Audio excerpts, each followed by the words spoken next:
لیے صحابہ کرام کو یہ راستہ دکھلایا گیا تھا کہ اللہ کے سامنے عمل پیش کرو، اللہ کے سامنے عمل پیش کرو، اللہ یہ میرا عمل ہے، یہ تیرا وعدہ ہے۔ آپ جانتے ہیں وہ 3 آدمی جو غار میں پھنسے تھے، ان میں سے ہر ایک نے اللہ کے سامنے اپنا عمل پیش کیا۔ ان واقعات سے پچھلی تاریخیں بتانا مقصود نہیں ہے۔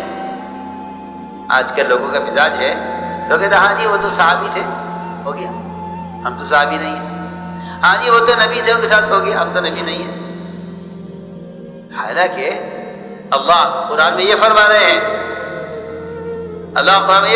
ہیں، کہ ہم ایمان والوں کی مدد قیامت تک ایسے کریں گے جیسے ہم نے مدد نبیوں کی ہے۔ نبی کا ہوتے ہوئے صحابی کی دعا پر، صحابی کا ہوتے ہوئے تابعی کی دعا پر ظاہر کے خلاف ہوا، یہ سمجھانے کے لیے کہ مدد اور نصرت کسی زمانے کے ساتھ نہیں ہے، مومن کے عمل کے ساتھ ہے، قیامت تک کے لیے۔ مدد زمانے کے ساتھ نہیں ہے۔ پچھلے انبیاء اور پچھلے صحابہ کرام کے واقعات وہ قیامت تک آنے والی امت کو مدد کے ضابطے بتانے کے لیے، یہ دیکھو مدد کے ضابطے یہ ہیں، دیکھو یہ مدد کے ضابطے ہیں۔ یہ نہیں لوگ اولیاء کے واقعات سنتے ہیں نا تو سوچتے ہیں کہ اولیاء کے واقعات اولیاء کے تعارف کے لیے ہیں، صحابہ کی غیبی مددیں وہ صحابہ کے تعارف کے لیے ہیں، حالانکہ ایسا نہیں ہے۔ اولیاء کی کرامتیں اولیاء کے تعارف کے لیے نہیں ہیں، صحابہ کی مددیں صحابہ کے تعارف کے لیے نہیں ہیں، بلکہ صحابہ کی غیبی مددیں صحابہ کے عمل کی قوت کو بتلانے کے لیے ہیں کہ ایک قیامت تک ہمارے ایمان والوں، اگر تم نے عمل کو یہ مقدم کیا اور تم نے عمل پر اللہ سے یہ امید رکھی تو اللہ تمہارے ساتھ، بلکہ حدیث میں تو یاد رکھے کہ اللہ تمہارے ساتھ، ایک مومن کے ساتھ اللہ کی اتنی مدد ہوگی جتنی 10 صحابہ کے ساتھ۔ ایک مومن کو عمل پر اجر ملے گا جتنا 50 صحابہ کو ملے۔ صحابہ کو حیرت ہوئی اس پر، صحابہ نے عرض کیا حضور اکرم صلی اللہ علیہ وسلم سے کہ یا رسول اللہ، آپ فرما رہے ہیں کہ ہمارے بعد آنے والے ایک مومن کو 50 کے برابر اجر ملے گا، یہ 50 کون، ہم میں سے یا ان میں سے؟ فرمایا نہیں، تم میں سے 50 صحابہ کے برابر ایک مومن کو اجر ملے گا۔ میرے دوستو عزیزوں، حضور اکرم صلی اللہ علیہ وسلم نے اس طرح صحابہ کرام کو اعمال پر اٹھایا۔ میں نے عرض کیا کہ عمل کی قوت کو سمجھانے کے لیے یہ واقعات ہیں۔ وہ 3 آدمی جو غار میں داخل ہوئے اور چٹان نے راستہ بند کر دیا، یہاں موت کے سوا کوئی نظر نہیں آتا تھا، یہ نہیں کہ حکام ہٹا دیتے چٹان۔ آج کل مسلمان بیچارے جن حالات کے شکار ہیں، اب بھی یوں کہتے ہیں کہ اگر یہ چاہ لیں گے تو ہمارا بھلا ہوگا،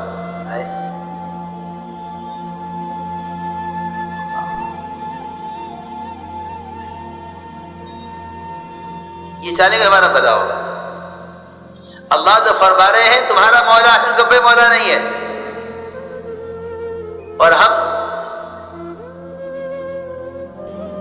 اور ہم اللہ کے غیر میں اپنی کامیابی کو امید کر کے بیٹھے۔ جی ہاں، صحابہ کا نعرہ ہے یہ، اللہ مولانا ولا مولا لکم، اللہ مولانا ولا مولا لکم، ہمارا کوئی مولا نہیں ہے، ہمارا مولا اللہ ہے، ہمارا کوئی مولا نہیں، اللہ مولانا ولا مولا لکم۔ جی ہاں، میں نے عرض کیا کہ عمل کی قوت کو سمجھانے کے لیے جب چٹان نے راستہ بند کر دیا اور نکلنے کا کوئی راستہ نہیں تھا اور موت کے سوا اور کچھ نہیں سامنے، تو کہا کہ بس اس چٹان سے نکلنے کے لیے اس کے علاوہ کوئی راستہ نہیں کہ اللہ کے سامنے وہ عمل پیش کرو جو اعمال تم نے صرف اللہ کی رضا کے لیے کیے۔ ہر ایک نے اپنا عمل پیش کیا، ایک نے معاملات میں احسان کا، ایک نے معاشرے میں احسان کا، ایک نے اخلاق میں احسان کا۔ اللہ نے چٹان کو عمل پر ہٹایا، یہ بھی نہیں کہا اے اللہ فرشتوں کو بھیج اس کو ہٹائے، اس لیے کہ انبیاء نے بھی کبھی ملائکہ کو طلب نہیں کیا مدد کے لیے، ہم تو نہ جانے کتنی شکلوں کو پکار رہے ہیں اپنی مدد کے لیے، ہم تو نہ جانے کتنی شکلوں کو پکار رہے ہیں اپنی مدد کے لیے۔ انبیاء علیہ السلام نے کبھی فرشتوں کو بھی نہیں پکارا اپنی مدد کے لیے۔ وہ تو عجیب بات یہ ہے کہ اگر مسلمان عمل کو بنا کر اللہ کے سامنے پیش کرے، ہم اللہ کو پکارتے ہیں، اللہ کو پکارتے ہیں، اسباب بنا کر پکارتے ہیں۔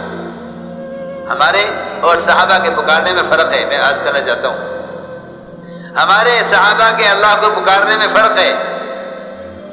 ہم پکارتے ہیں اللہ کو اسباب بنا کر، اے اللہ یہ دکان ہے تو نفع دے دے، یہ زمیندارہ ہے تو غلہ دے دے، اے اللہ یہ حاکم ہے تو اس کے دل میں ڈال دے یہ ہمارے ساتھ یہ کر دے، اے اللہ وکیل کے دل میں ڈال دے کہ یہ مجھے مقدمے میں کامیاب کر دے، اے اللہ وزیر کے دل میں ڈال دے کہ یہ میرا کام کر دے، اے اللہ صدر کے دل میں ڈال دے کہ یہ ہمارا کام کر دے، اے اللہ ڈاکٹر کے دل میں ڈال دے کہ یہ ہمارا علاج کر دے۔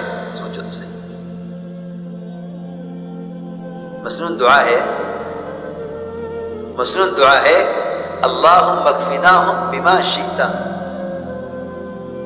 اس دعا کا کیا مطلب ہے؟ اس دعا کا کیا مطلب ہے؟ اس دعا کا مطلب یہ ہے کہ اے اللہ ہم ساری ظاہری شکلوں کا انکار کر کے تجھ سے یہ کہتے ہیں کہ تو جس طرح چاہے ہماری مدد کر، تو جس طرح چاہے۔ سنو تو صحیح، ساری مخلوق میں اور سارے ملائکہ میں سب سے بڑی مخلوق جبرائیل۔ ابراہیم علیہ السلام نے مدد کے لیے جبرائیل کو طلب نہیں کیا، جبرائیل نے خود تقاضا کیا کہ اللہ تیرا خلیل آگ میں ڈالا جا رہا، مجھے بھیج۔ اللہ نے بھیجا مدد کے لیے نہیں، مدد کے لیے نہیں، امتحان کے لیے، مدد کے لیے نہیں۔ اگر ان سے مدد لیں تو پھر آپ ہمارے دوست نہیں۔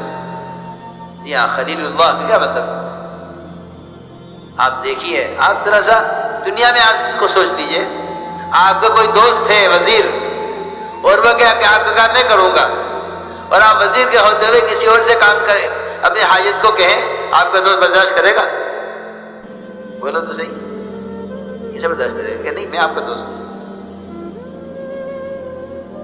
اللہ سے دوستی ہے تو پھر جبرائیل سے مدد لینے کا مطلب ہے؟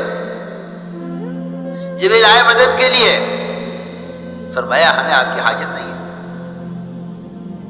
ہمیں آپ کی حاجت نہیں، ہمارے لیے کا فلا کہ میرے ساتھ یہ سمندروں کا فرشتہ ہے جس کے ہاتھ میں سارا پانی کا نظام ہے، میرے ساتھ پہاڑوں کا فرشتہ ہے جس کے ہاتھ میں سارے پہاڑوں کا نظام ہے، چاہے اس پہاڑ پر آپ کو رکھا ہے اس میں ڈالنے کے لیے آگ میں، اس پہاڑ کو اٹھا کر لے جاویں، چاہیں تو ہم پانی کا بہاؤ لاویں، اس آگ کو بہا کر لے جاویں۔